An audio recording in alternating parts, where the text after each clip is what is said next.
Hello. In this video, we are going to discuss about what do you mean by data structures and what are the different types of data structures. To begin with, we'll have a small definition for data structure. The data structure can be defined as organized collection of data. If you refer any textbook, the most common definition that we find in almost most of the textbook is the data structure defined as organized collection of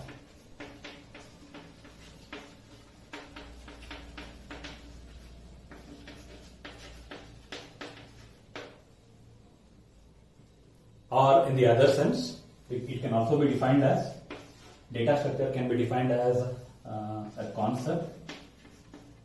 Why I am defining it as concept? Because data structure is not limited to a particular programming language. Data structure can be implemented using any of the programming language. Maybe in this particular course, we are going to use C as our programming language to develop all the data structure that we are going to discuss. The data structures can be implemented using any other programming language like C++, Java, Python, and so on. So I can define the data structure can also be defined as a concept of how efficient data is stored and it is retrieved.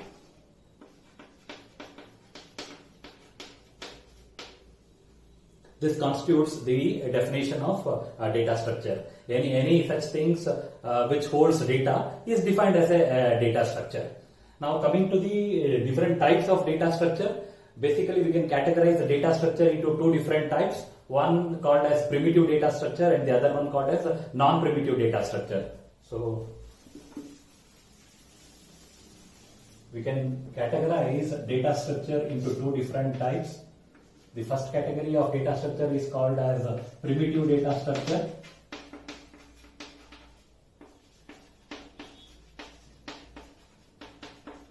And the second category of data structure is called as non-primitive data structure.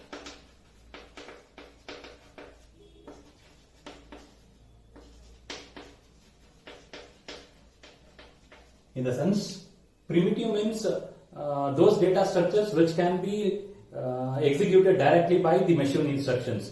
These are called as primitive data structure. Or I can say those data types that are being supported by the programming language.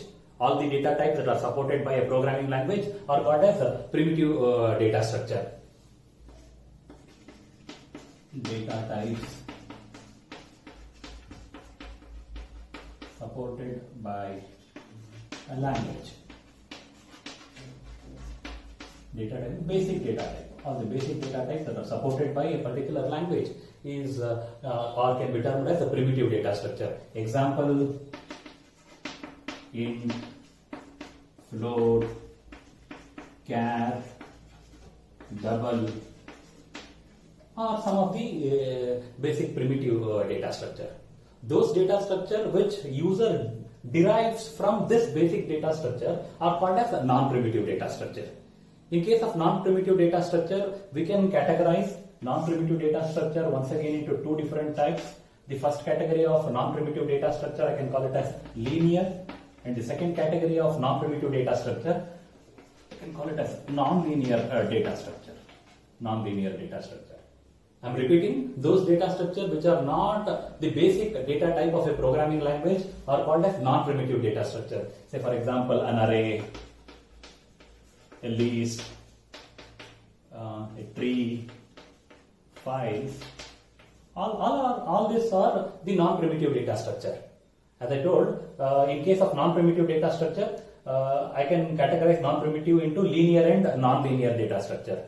Assume that there is a data structure which holds data, and if the elements that is stored in a particular data structure exhibits some adjacency relationship, then it is called as the linear data structure. You can say linear data structure are those data structure which exhibits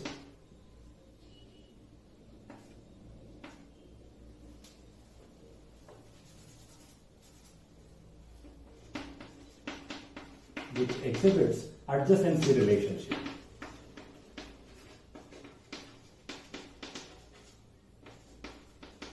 It is called as a linear data structure. The most common linear data structure that we can name out are stack, queue, and linked list. These are some of the linear data structure. Coming to non-linear data structure, those data structure wherein the element does not exhibit the adjacency relationship, then that particular data structure we call it as a non-linear data structure. And some of the common examples for non-linear data structure are trees, graphs, etc. In this particular course, what we are going to learn is about all this data structure. We are going to learn about what do you mean by the data structure stack, what do you mean by the data structure queue, linked list, trees, and graphs, as well as the application of this particular data structure. To be precise, if I want to discuss about the data structure stack, the data structure stack can be used, it can be used in recursion. The most common application of the data structure stack is it is used in recursion, it is used in the conversion of expression, and so on. Maybe to point some application of the data structure queue, the data structure queue can be used for job scheduling, or I can say process scheduling. Linked list data structure. This is one of the most important data structure that most of the coders keep using.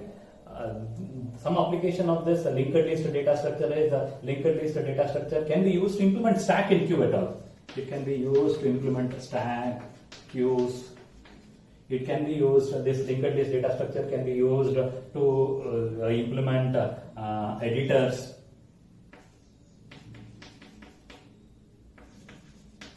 And so on.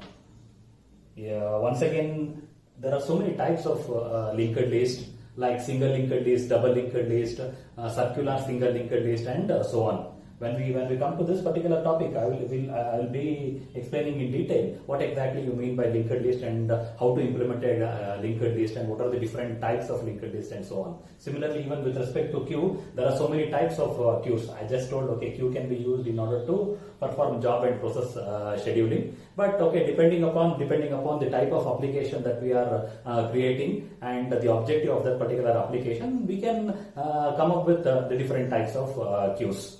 So this is about the linear data structure. Note that in case of linear data structure, the element exhibits the adjacency relationship among them. Such a data structure are termed as a linear data structure, and those data structure wherein we can't find the adjacency relationship, they are called as a non-linear data structure. Some of the examples are, as I told earlier, trees and graphs are the example for the non-linear data structure. Hope this is clear, the definition of data structure and the different types of data structure. Now what we'll be doing is in the course of next few videos, we'll be implementing all this data structure, and this data structures, whether it is stack, queue, linked list, tree, or graphs, we will be using the concept of structure. We'll be using the concept of structure to implement this data structure. So in this video, we'll also be discussing about what do you mean by a structure and how to access the members of a structure. Most of you are familiar. Most of you might be familiar with the concept of structure. I will brush out about what do you mean by a structure and how to access the members of the structure, so that it will be easy for us to go further while implementing stack, queue, linked list, and so on.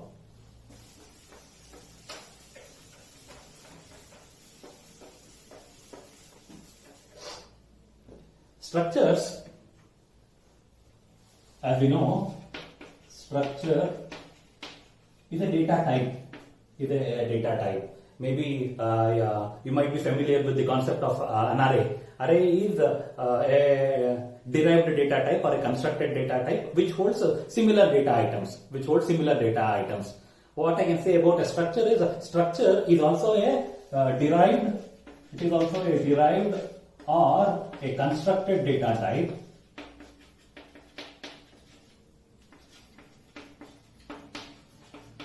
which can hold either similar or dissimilar data items.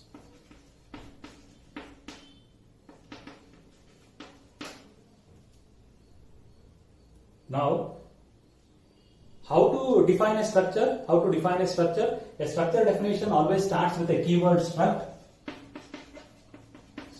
followed by name of the structure. Name of the structure is optional. I will just write it as tag name, and all the entities that are written within this flower bracket within a structure are called as the members of the structure. And note that each of this member has its own data type. I can call it, maybe you'll just write it as member 1 of a particular data type,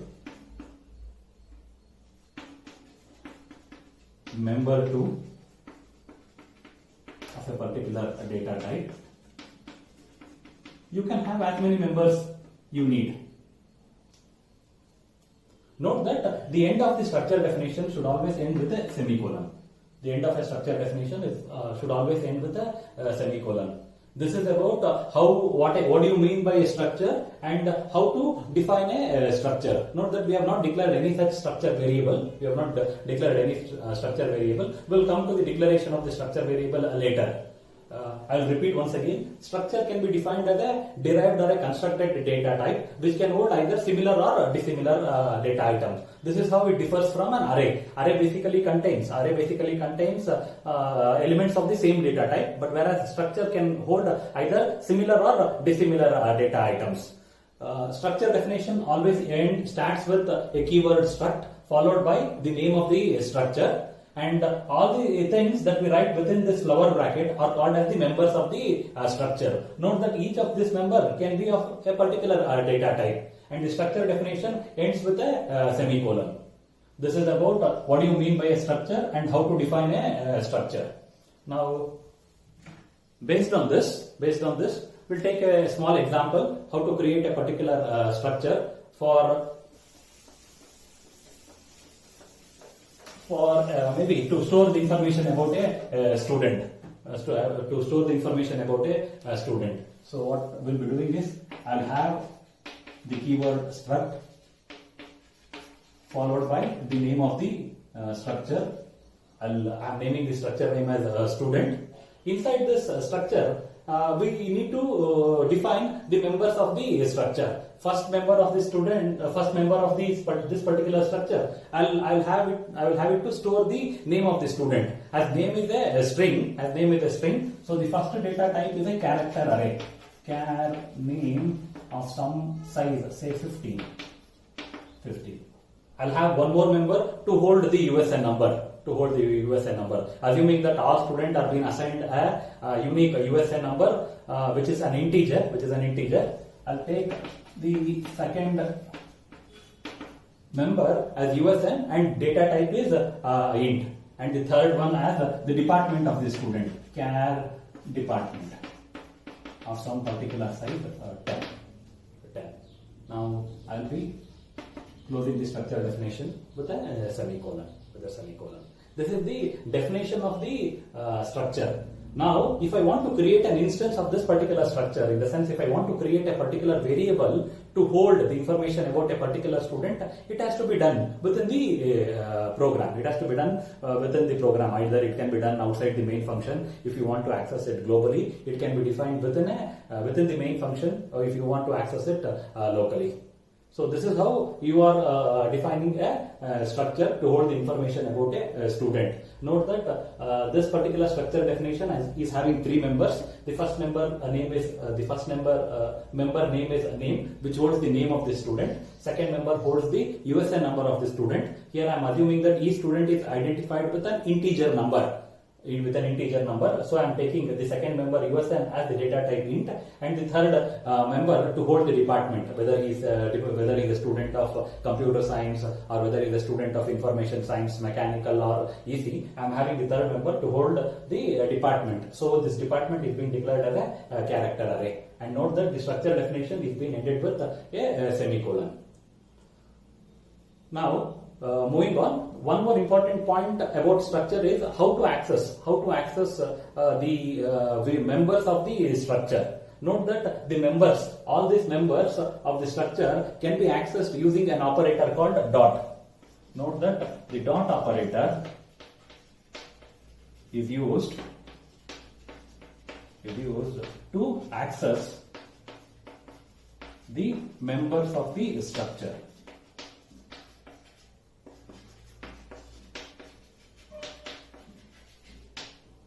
If the structure variable that we are going to define is a non-pointer, note that if it is a non-pointer, then the members of the structure can be accessed using this dot operator.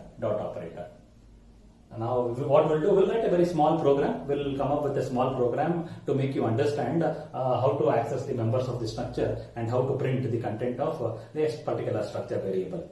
We'll try to come up with a small program wherein we'll read the information about a student inside a structure and we'll display the information that we have read. So note that, okay, this is my structure definition. It is always preferable to write the structure definition outside the main function. Assume that this is my header file.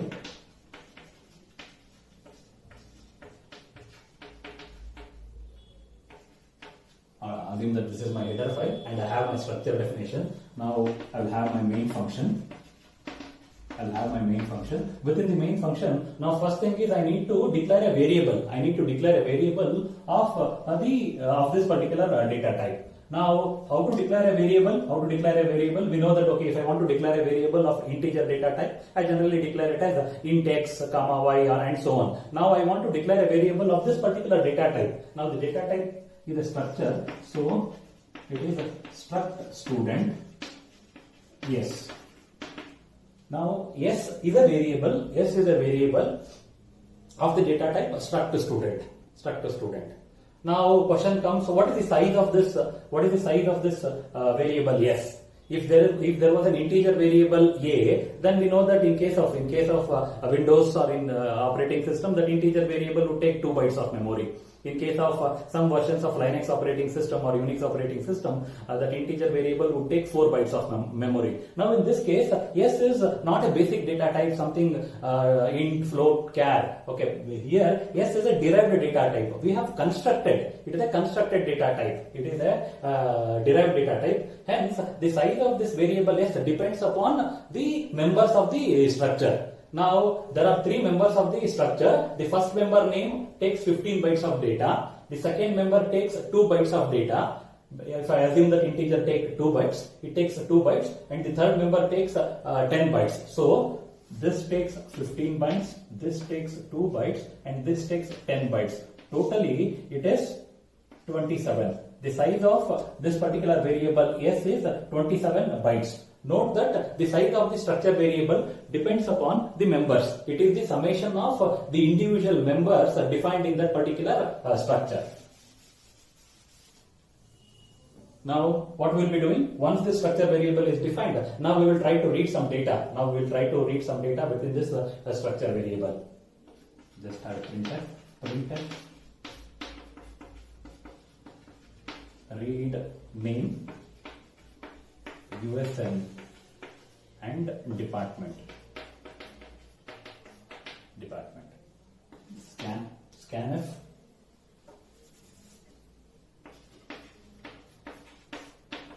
percentage. Maybe first member is a string, percentages. Second one is integer. Third one is once again a string. First member is the name. So variable name is S. So it is S dot name. As I told earlier that in order to access the members of the structure, we are supposed to use a dot operator. So I am using the operator dot. Note that to the left side of dot, there should be a structure variable. To the right side of dot, there should be a member name, comma. Second member is integer USN. So it is ampersand of S dot USN, comma. Third member is the department, which is once again a string or an array. It is just S dot department. Now what we have done? We have read the name of the student. it is there in s dot name. We have read USN, which is there in s dot USN. Department is there in s dot department. Now you can printf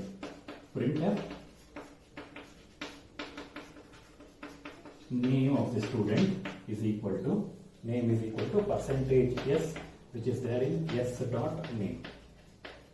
Similarly, I can print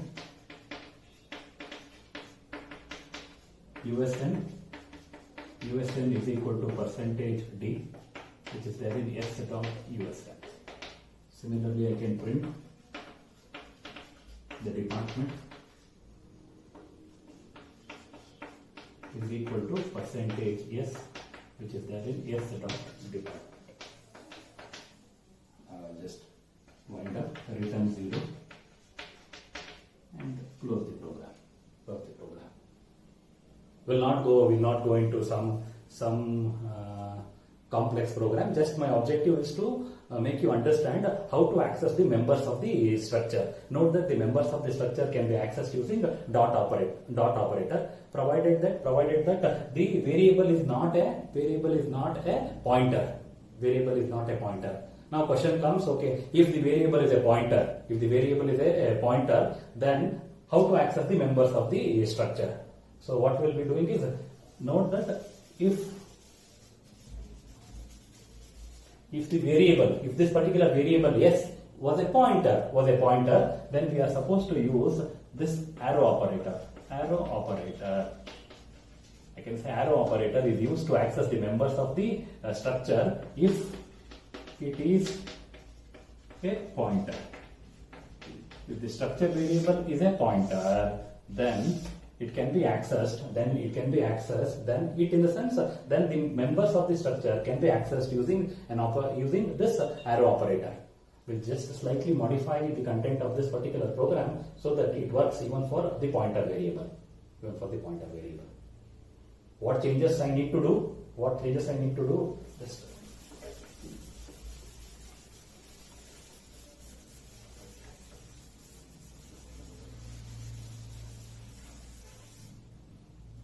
now assume that, okay, this is my header file followed by the structure definition. Now first thing is I need to declare a variable. Which holds the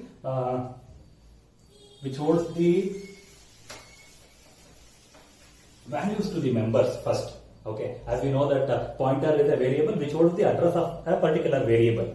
So in the sense, if a was a variable wherein the information 10 is there, stored, I'll have my data type of a as integer. If I have a statement something like int a is equal to 10, so under a, an information data 10 is stored, assuming that, okay, it is being stored at a memory location 2000. Now, if I want to store this memory location 2000, I need a pointer variable.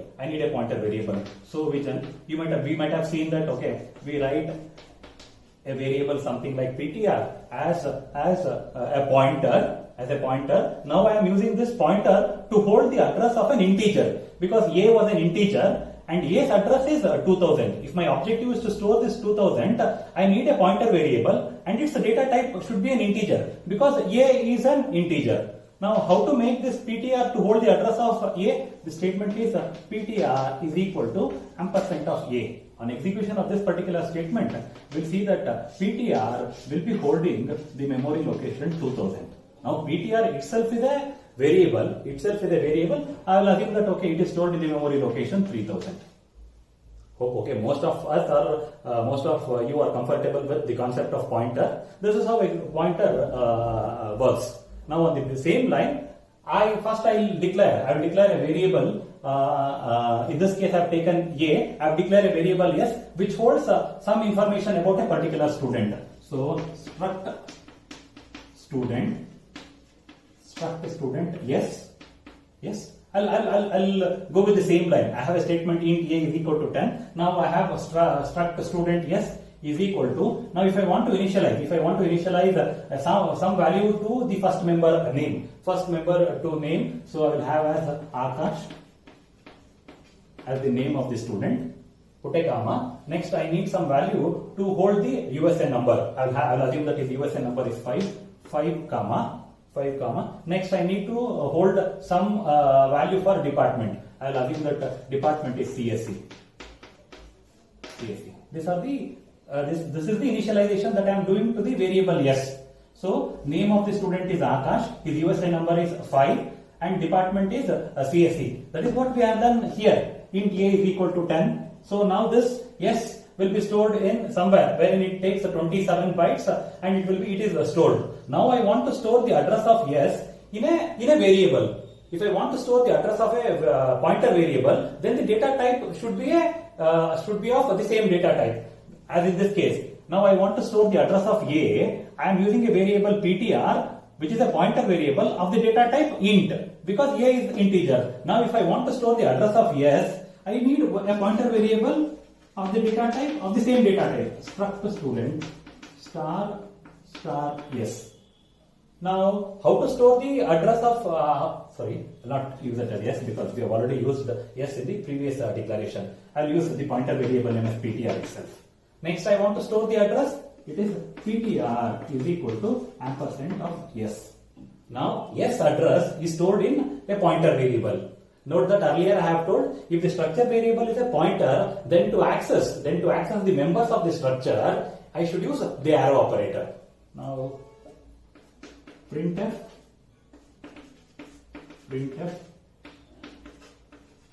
name is equal to percentage yes. Now I am trying to access name with the help of pointer variable. So it is ptr followed by the arrow operator and the member name. Hope this is clear. No, if the structure variable is a pointer, then to access the members of the structure, we are supposed to use the arrow operator. On the same line, printf usn is equal to percentage d ptr usn. Printf department is equal to percentage yes ptr department. Just return 0. Hope this is clear. Please note that if the structure variable is a non-pointer, then the members of the structure can be accessed using dot operator. And if the structure variable is a pointer, then the members can be accessed with the help of arrow operator. Is it clear?